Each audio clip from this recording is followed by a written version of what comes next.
Senhor Presidente da Assembleia Nacional, senhores deputados, ilustres convidados, caros compatriotas, saúdo cordialmente todos os presentes neste início de mais um ano parlamentar.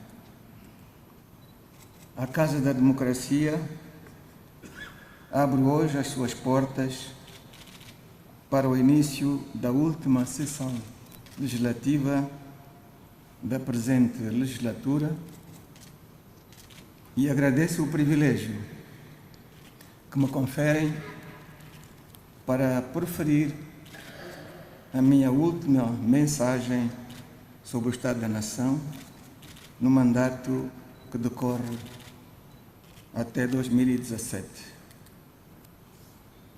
Começo por afirmar que tanto o clima de paz como o normal funcionamento das instituições são já uma realidade e que passos importantes continuam a ser dados para se garantir o pleno desenvolvimento econômico e social do nosso país. Um balanço sumário sobre a atividade nacional põe em relevo as grandes mudanças que ocorrem no país, bem como os sinais positivos e algumas falhas que surgem em vários domínios da economia e da sociedade. Tudo isto nos permite perspectivar as medidas necessárias para se construir um futuro melhor. Angola sofre as consequências da crise económica e financeira internacional desde 2008. Mesmo assim, cumpriu mais da metade das metas estabelecidas pelas Nações Unidas nos Objetivos de Desenvolvimento do Milénio até 2015, no que diz respeito a setores como o emprego formal, o abastecimento de energia e água potável, a saúde e saneamento do meio, a educação e a formação profissional, entre outros. Todas as conquistas se devem, em primeiro lugar, ao clima de paz que se instalou de forma definitiva no nosso país desde 2002 e que é obra de todos os angolanos.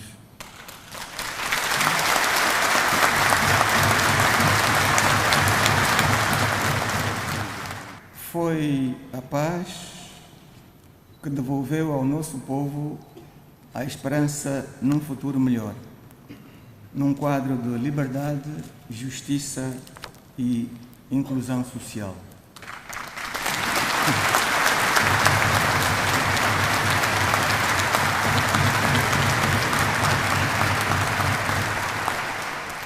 Consciente disso, temos de continuar a esforçar-nos para que a paz se venha a tornar na principal força identitária entre os angolanos de todas as origens, convicções políticas ou crenças religiosas, e para que se mantenha entre nós o espírito de união, tolerância e de respeito pela diferença e pelos valores em que assenta a democracia.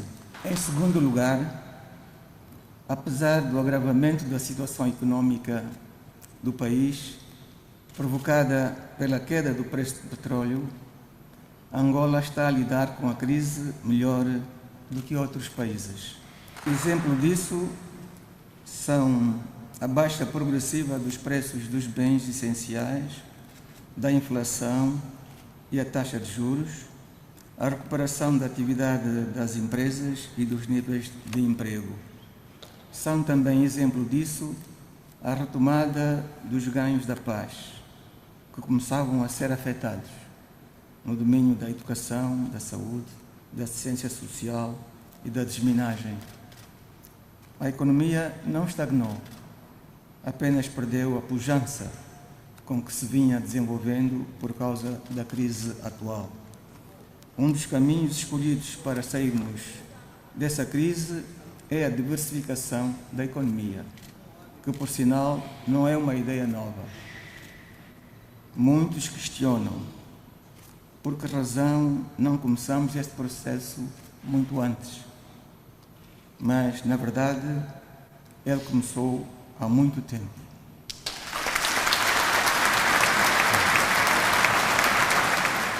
Só que não havia condições objetivas no nosso país para avançarmos mais depressa.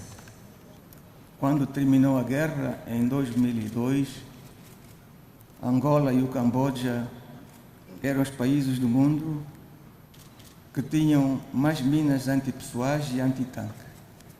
Falou-se na altura em cerca de 2 milhões de minas implantadas. Estavam minados os acessos aos campos agrícolas, às 3 linhas de caminhos de ferro e respectivas pontes, às zonas adjacentes às torres de transporte de energia elétrica e às centrais e condutas de água, etc. Mesmo em Luanda, foi necessário construir-se uma proteção ao longo de toda a conduta de água potável e patrulhada dia e noite.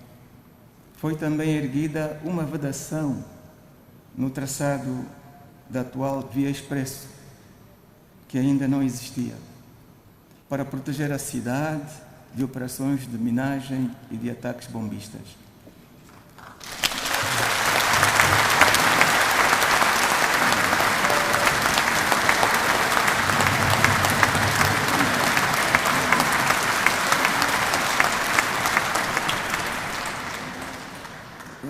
Não era assim surpresa que Luanda continuasse iluminada, apesar das centenas de postos derrubados, pois tinha sido possível implantar grupos geradores em todos os municípios.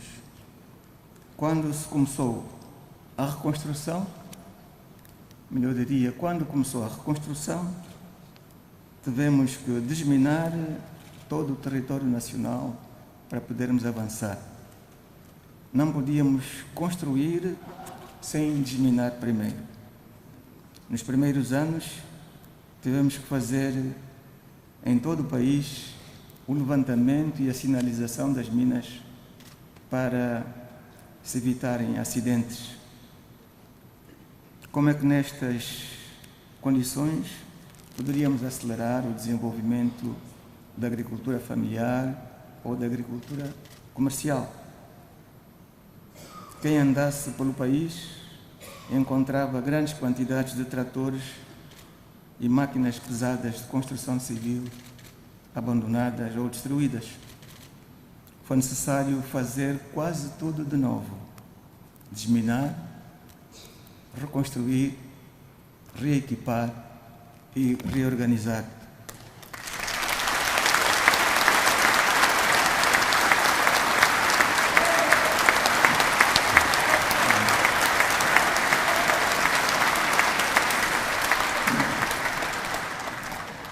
Nós não podemos falar do nosso país como se estivéssemos a falar de Portugal, de Cabo Verde, do Senegal ou outro país qualquer.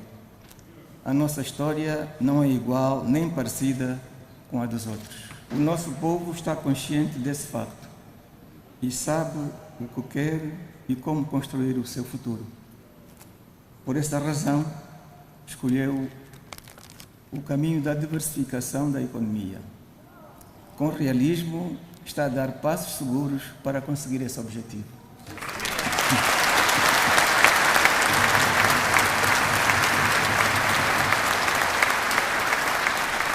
Senhor Presidente da Assembleia Nacional, senhores deputados, caros compatriotas, a implementação dos projetos estruturantes de investimento público aprovados durante o mandato está em curso e a bom ritmo, como comprovam a conclusão da segunda fase da barragem de Cambamba, cujo alteamento vai garantir uma potência adicional de 780 megawatts aos atuais 180.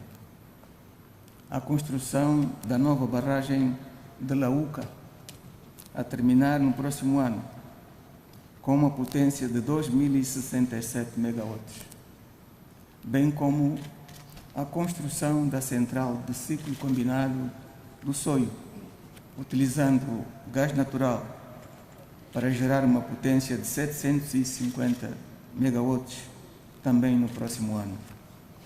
Este impressionante aumento de potência elétrica é associado ao esforço gigantesco que está a ser feito para aumentar a produção de água potável e do sistema de telecomunicações e dos transportes, para apoiar o desenvolvimento da produção e melhorar o acesso das famílias a esses bens, garantindo a transformação da estrutura econômica nacional.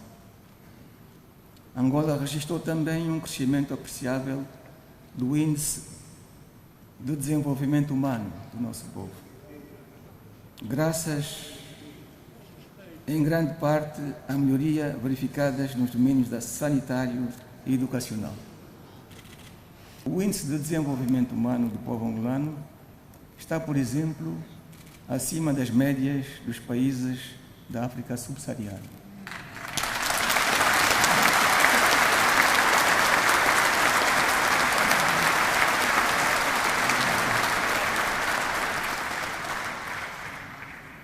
O objetivo a que o país aspira é o de pertencer até 2025 ao grupo de países de desenvolvimento humano elevado.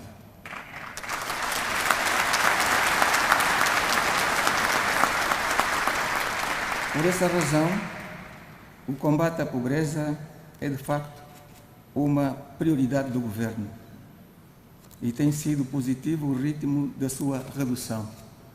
Mas importa que haja um esforço, que haja um reforço e alargamento das medidas que, direta ou indiretamente, podem contribuir ainda para a sua maior redução.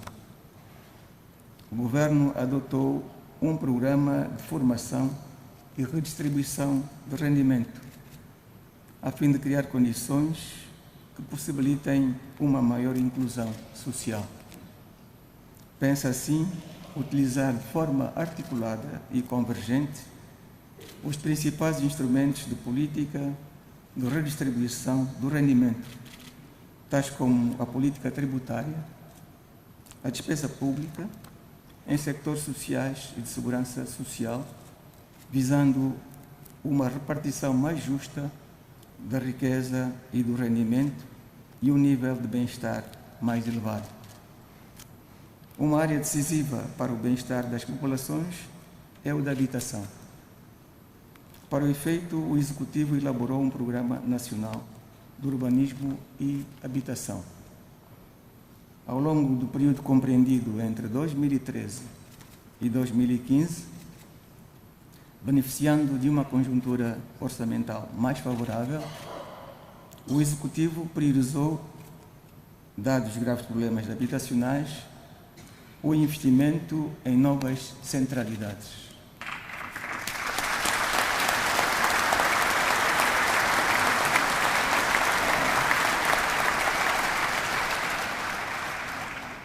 Mas a presente redução dos recursos orçamentais tem naturalmente um forte impacto no programa habitacional, estando-se por isso a adotar medidas ativas de política para concluir os projetos em curso em várias províncias e que salvaguarda a continuação dos subprogramas de autoconstrução dirigida. Senhores deputados, caros compatriotas, a economia angolana cresceu a uma taxa média anual considerável até 2014.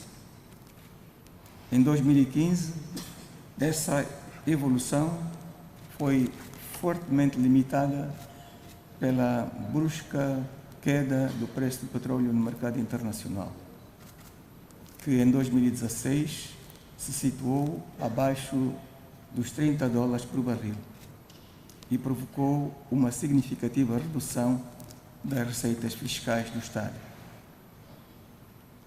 Foi esta evolução do preço do petróleo que nos levou a rever o Orçamento Geral do Estado de 2016, que assumiu para o corrente ano um preço médio de $40 por barril. Por sua vez, a queda das receitas fiscais provocou em 2015 a contração da procura agregada da economia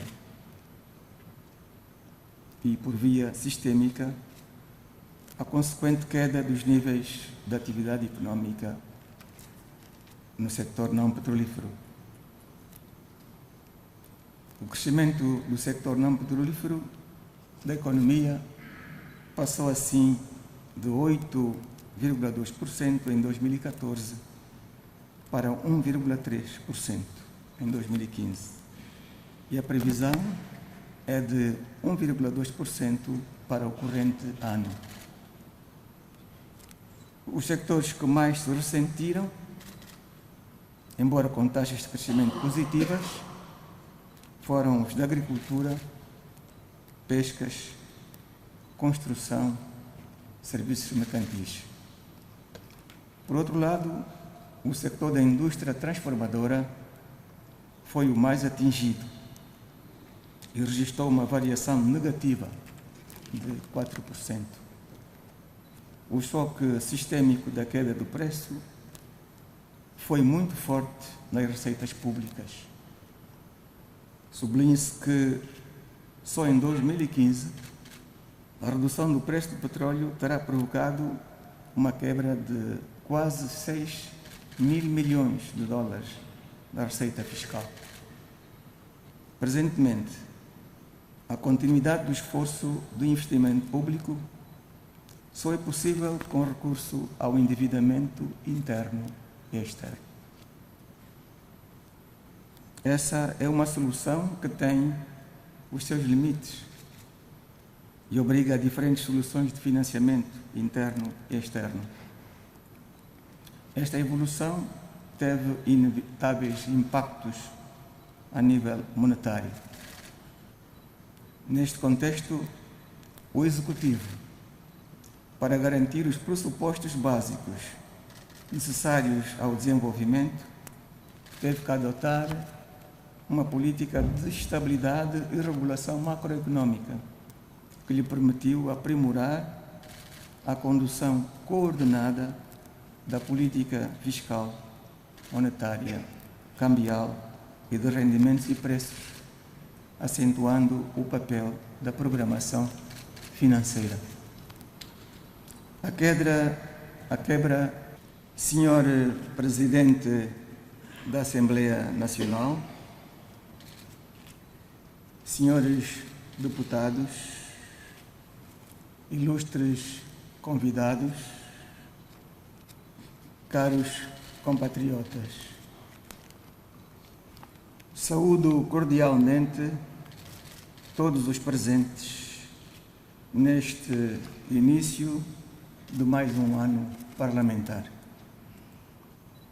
A Casa da Democracia abre hoje as suas portas para o início da última sessão legislativa da presente legislatura e agradeço o privilégio que me conferem para proferir a minha última mensagem sobre o Estado da Nação no mandato que decorre até 2017. Começo por afirmar primário, secundário e informal do Kwanza. Em consequência dessas medidas de regulação macroeconômicas que se têm adotado, verifica-se nas últimas semanas, felizmente, uma regressão no mercado informal dos valores especulativos do dólar e do euro, graças à melhor coordenação da política monetária, fiscal, cambial e de rendimentos e preços.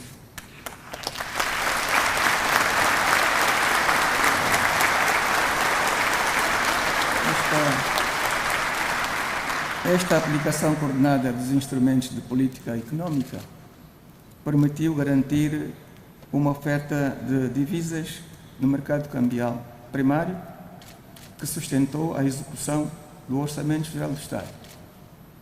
E, por outro lado, o atendimento à procura de moeda estrangeira em articulação com a adequada oferta de meios de pagamento em moeda nacional e a satisfação da necessidade de bens e serviços. Segundo os dados do Instituto Nacional de Estatística, a taxa de inflação mensal, que em julho estava em cerca de 4%, em agosto baixou para cerca de 3% e em setembro baixou para 2,14%, verificando-se assim a baixa dos preços de bens de consumo no mercado e um apreciável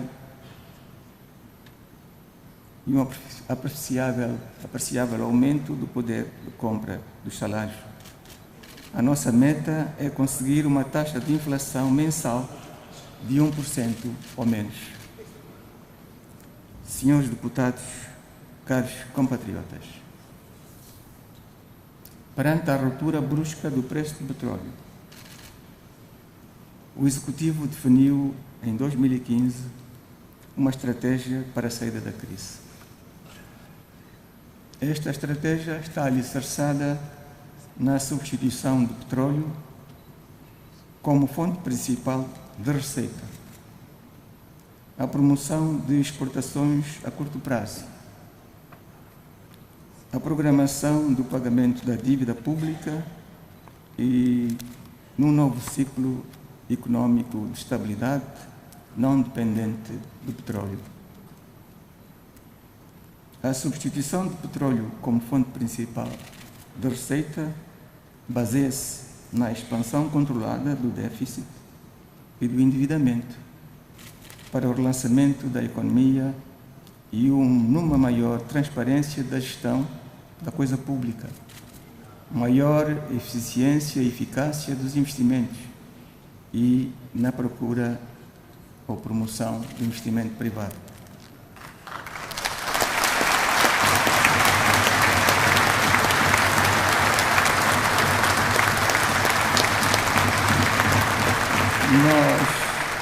Nós estamos habituados a lutar contra as adversidades e a ultrapassar obstáculos.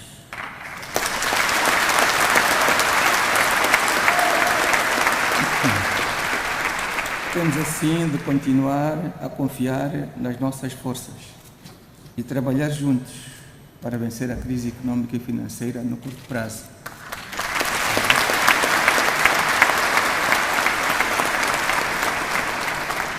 Medidas concretas para o efeito estarão contidas no Orçamento Geral do Estado para o ano de 2017, em preparação, e que no fim deste mês será submetida à Assembleia Nacional.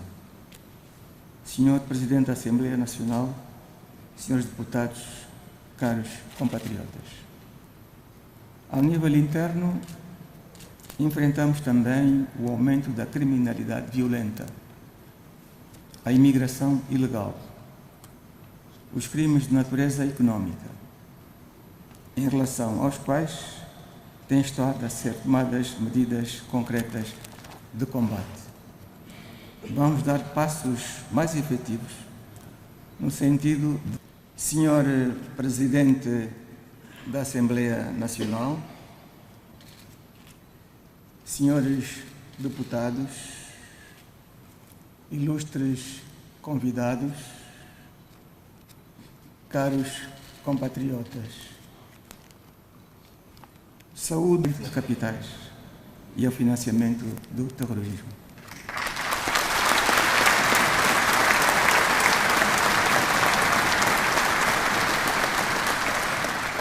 No plano externo, há a considerar as ameaças latentes constituídas pelas crises e conflitos em África, sobretudo em países da África Central, da região dos Grandes Lagos e pela pirataria marítima no Golfo da Guiné, para além dos novos paradigmas do crime organizado que se manifestam através da expansão do fundamentalismo religioso, do terrorismo transnacional, do tráfico de armas, drogas e seres humanos e dos crimes cibernéticos.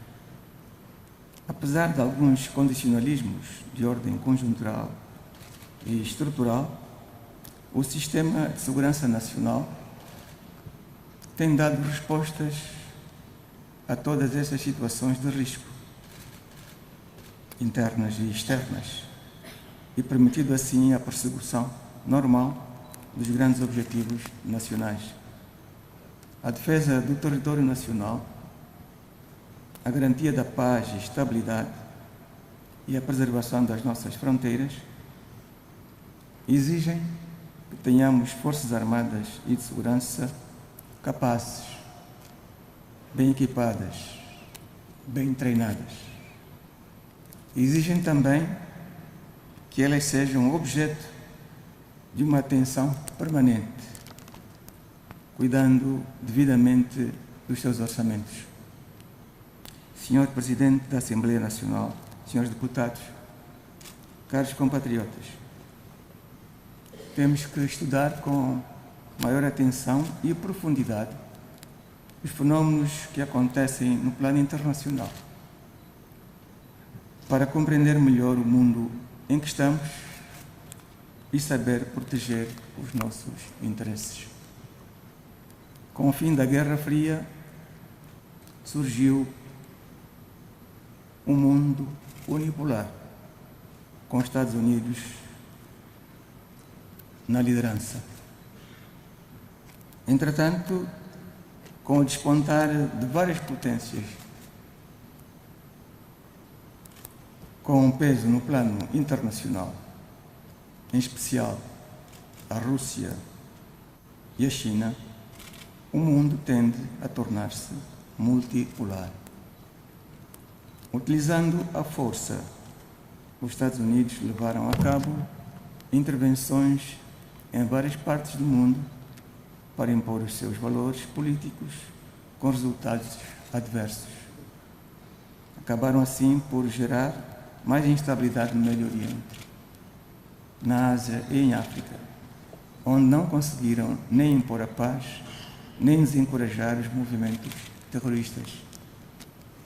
Essas políticas foram conduzidas na era do presidente George Bush, nos Estados Unidos, e do presidente Obama, cada um com a sua especificidade e com o beneplácito dos seus aliados.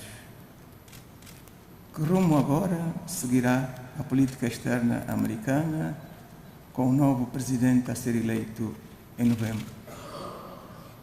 Qual será a reação da Rússia e de outras potências de desenvolvimento médio? Um mundo mais seguro só pode ser arquitetado na base do diálogo e do entendimento entre esses dois grupos e de uma neutralidade mais ativa da parte das Nações Unidas.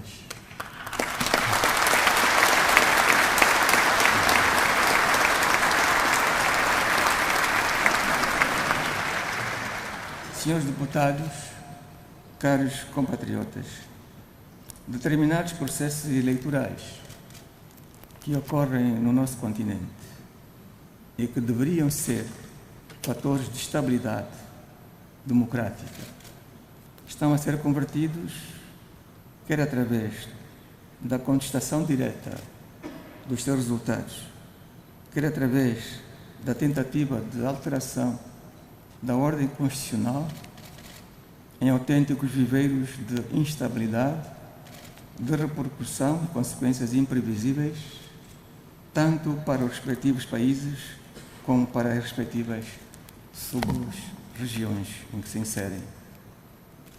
Neste contexto, devem ser mantidos e reforçados os princípios da União Africana sobre o não reconhecimento dos governos resultantes de processos anticonstitucionais, bem como sobre os mecanismos de acompanhamento e fiscalização dos processos eleitorais. Que o registro eleitoral em curso, bem como as eleições gerais que vamos preparar, se pautem pela lisura e transparência, para que essas eleições, a realizar em 2017, expressem e correspondam, de facto, à real vontade dos eleitores no nosso país.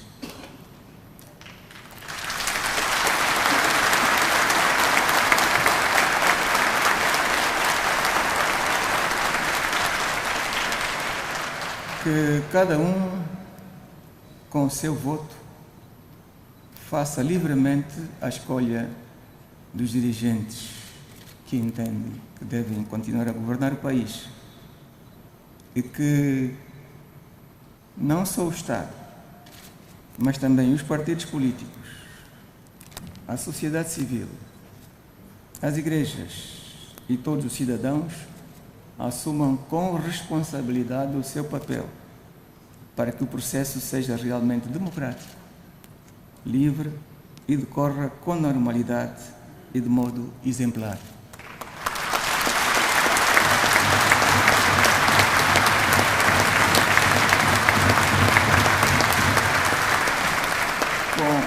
Com a realização de novas eleições, novas propostas de candidatos aos mais altos cargos do país vão surgir. Vamos consolidar o processo democrático, que já é irreversível no nosso país, para que nele surjam e se afirmem aqueles que estejam em melhores condições de conduzir os destinos do nosso país. Que eles possam corresponder à expectativa do povo angolano, no sentido de continuar a ter uma vida cada vez melhor. Assim termino a minha mensagem. Desejo a todos os deputados bom trabalho. Viva Angola!